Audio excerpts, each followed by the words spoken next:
In addition to Leader Durkin, as well as Senator John Curran, we have with us today Riverside Police Chief Matt Buckley, as well as Worth Police Chief Tim Dutton. And we may also have Hillside Police Chief Joe Lukasik join us, but he's having some technical difficulties at the moment. So if you could please text me your questions, we'll get to as many as we can. And of course, as always, do follow-ups after. So with that being said, I will now turn it over to Leader Durkin. Good morning, and thank you for joining us. My name is Jim Durkin. I am the state representative from the 82nd District. I reside in Western Springs, Cook County, and I'm also the minority leader in the Illinois House of Representatives. I am also a former Assistant Illinois Attorney General and a former Assistant Cook County State's Attorney, having worked in the both narcotics unit and also the felony trial division prior to coming into the General Assembly. I'm joined today, as Eleni said, with Illinois State Senator John Curran, also a former Assistant Cook County State's Attorney. We're hoping that Hillside Police Chief Joe Lukasik will be able to join us. Riverside Public Safety Director Matt Buckley, Worth Police Chief Tim Dutton, and also he has his Chief of Investigations Nick Boynton joining us as well. We are here to discuss the critical importance about bringing more transparency and accountability to the charging process in our criminal court systems in Cook County to help victims of crime and communities that are desperate for safer streets. It really comes down to a simple formula. A safe society requires cooperation between our police and the prosecuting attorney to make sure cases are being appropriately charged and that laws are being followed. In Cook County, law enforcement, including the Chicago Police Department, the Cook County Sheriff, and local police departments are responsible with investigating. They are responsible for investigating crimes in their jurisdiction. And in the case of most felonies, those investigating agencies, those police departments must seek approval of felony charges through the Cook County State's Attorney Felony Review Division. This symbiotic relationship has existed for decades, and the relationship between law enforcement and the state's attorney must be one of partnership and confidence for the greater public good. But today, it seems as if that relationship has deteriorated, whether by much publicized stories of outright frustration of police with the Cook County State's Attorney Office, Kim Fox, and her office's failure to approve felony charges, or her office's dumping of police investigations into an abyss called continuing investigations. The problem that we see is real and has resulted in hardened criminals and bad actors avoiding responsibility for their crimes, ultimately making our streets less safe. I recently met with a great many of police chiefs from the suburban area of Cook County within the last week who expressed profound frustration with what they have seen play out in the Cook County State's Attorney Office over the past few years. State's Attorney Fox has lost the confidence publicly and privately of police chiefs and the rank and file officers of this county. This has brought a halt to our criminal justice system, and the facts show it. Now, in 2020, the Chicago Tribune reported that State's Attorney Fox dropped approximately 30% of felony defendant charges, a dramatic increase over her predecessor.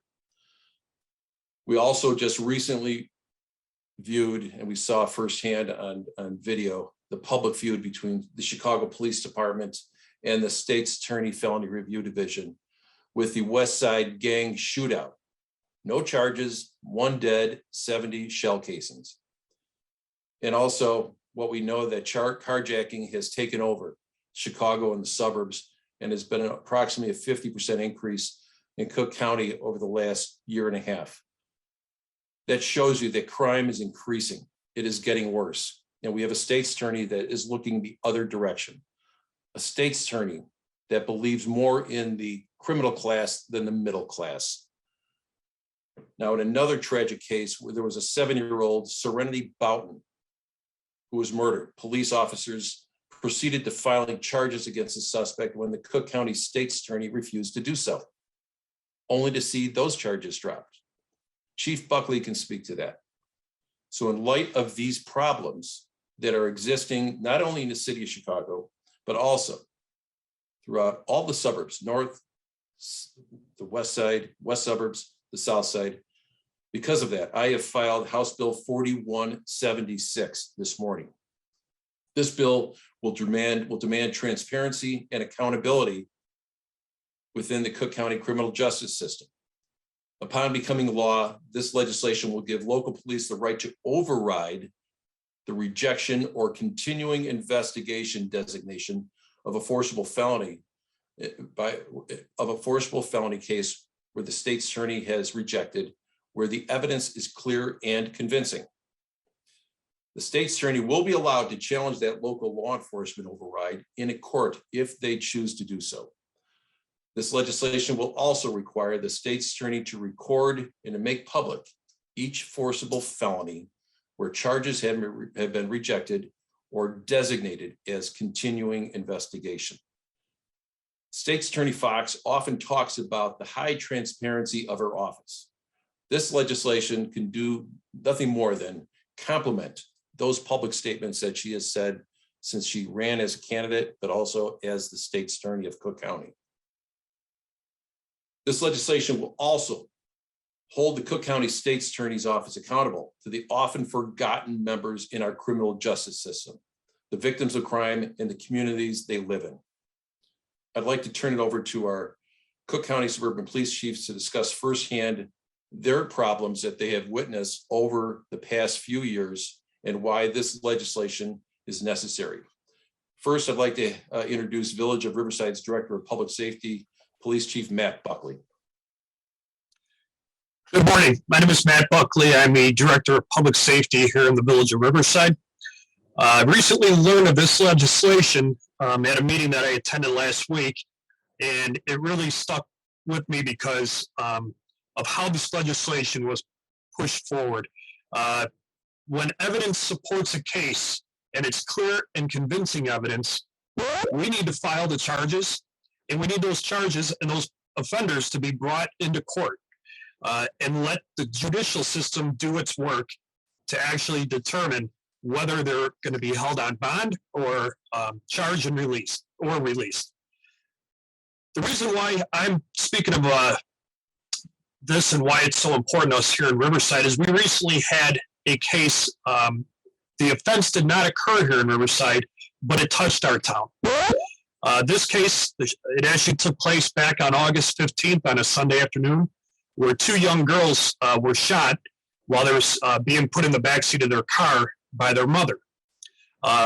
They were 6 and 7 years old. The 7-year-old actually succumbed to the injuries of the shooting. In that shooting, there were over 29 shots that were fired, 29 shell casings that were recovered. After the police department worked this case and put the case together, they had clear and convincing evidence to support charges. They arrested the alleged offender here in Riverside, at which time they looked to the state's attorney to approve felony charges on this offender. The state's attorney refused the felony charges and advised them that they needed to CI the case, which is continuing investigation, because the state's attorney did not believe they had clear and convincing evidence. Unfortunately, this department believed they had plenty of clear and convincing evidence, and they were looking to override the charges and actually bring the charges forth to the courts that day. They were told by the state's attorney's office that if they did that, the case would be dropped as soon as they brought it into court. So at the end of the day, this case was CI'd. The offender was brought back to Riverside and released to his residence here in Riverside. He was rearrested on August 13th, last week, and charged with the murder of this 7-year-old girl. He was found here in Riverside at the residence. The reason why I bring this case up and why it's so important to us is because it's my obligation to keep the residents of Riverside and those who visit our community safe. By having a person who is charged with a homicide or accused of a homicide, the courts need to do their job to make sure that this person is no longer a danger to our society. After the bond hearing on Thursday, he was held in the Cook County Jail on no bond. This offender has a violent criminal history. So it's our obligation to make sure that we're doing everything we can that these offenders are held accountable. And that's why I truly believe in this bill. I think it's very important that we get it pushed through, and I'd strongly support it. At this point, I'd like to turn it over to Tim Dutton from Worth Police Department. Good morning. My name is Tim Dutton. I am the Chief of Police with the Village of Worth. I've started my career here in the Village of Worth back in April of 2006. And since that time, I've held every single position, starting with patrol. And the reason why I want to bring that up is my department, much like many others, our officers specifically deal with the Assistant State's Attorney's Office on a regular basis. We are not one of those departments that pass everything off to the investigations division and let them take the case from there. So every single one of my officers, including myself, has held some sort of relationship with the ASA's office since, day one starting here. So that being said, back in 2006, 2007, 2008, I can't even tell you how many times I've had to call the state's attorney's office during those time periods.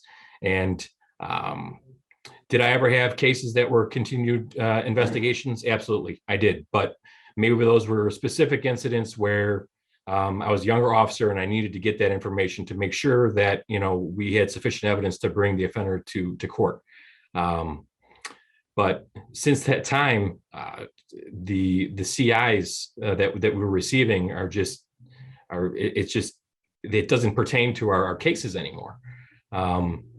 And as the chief of police here, I have to do the best I can for the community for which I serve.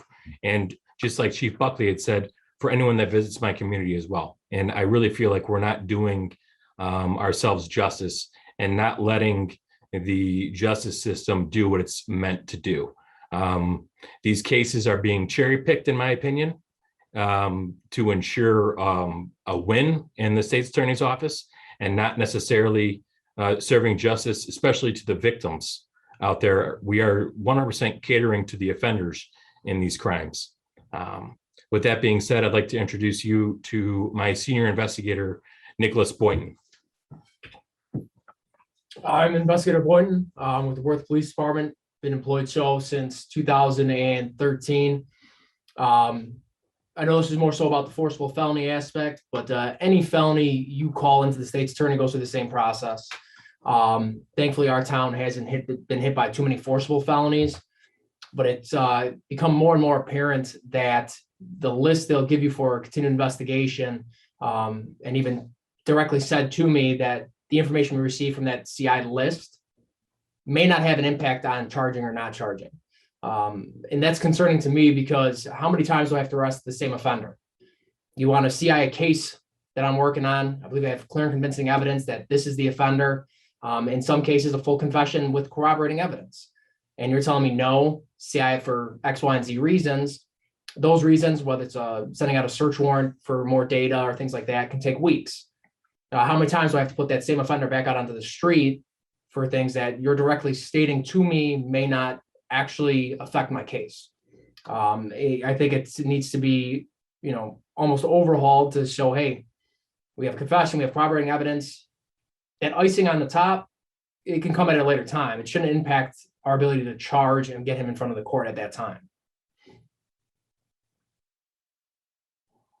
Yeah, the reason why I wanted to have my investigator present during this is, it's one thing to hear me speak as the chief, but I think it's more important to actually hear from, the guys who actually do this day in, day out. And it's not something that, only happens on an occasion. This is something that's ongoing and definitely needs to be changed. And I fully 100% support Representative Durkin here in these changes that he's trying to make. And I thank you for your time. With that being said, I'd like to pass it on to Senator John Curran. Thank you, Chief.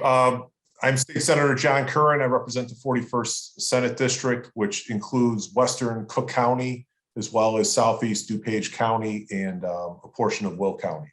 As you've heard this morning from our law enforcement officials, it appears, and there's great concern, that the state's attorney's office is applying a heightened standard for charging decisions. House Bill 4176 is a proposal that is an attempt to address the concerns of our law enforcement officials, those officials that are on the front line in providing safety and order in their communities. And they're being let down as they pursue those charges. This will give those officials a process to pursue charges when they believe the state's attorney is applying a heightened standard. At the charging phase, the standard is not, nor should it be, beyond the reasonable doubt. Clear and convincing evidence supporting the criminal charge is the appropriate standard. This proposal gives those law enforcement officials, when they meet that standard, another opportunity for review on that standard. This measure brings accountability to the criminal charging process in Cook County, and further, the public database that will be created due to this measure also brings transparency to the public at large. The public is greatly concerned at the rapid increase in crime, violent crime that's occurring not only in the city, but all throughout the suburbs. This will bring transparency and accountability to that entire process, which the public certainly should and must demand of its officials.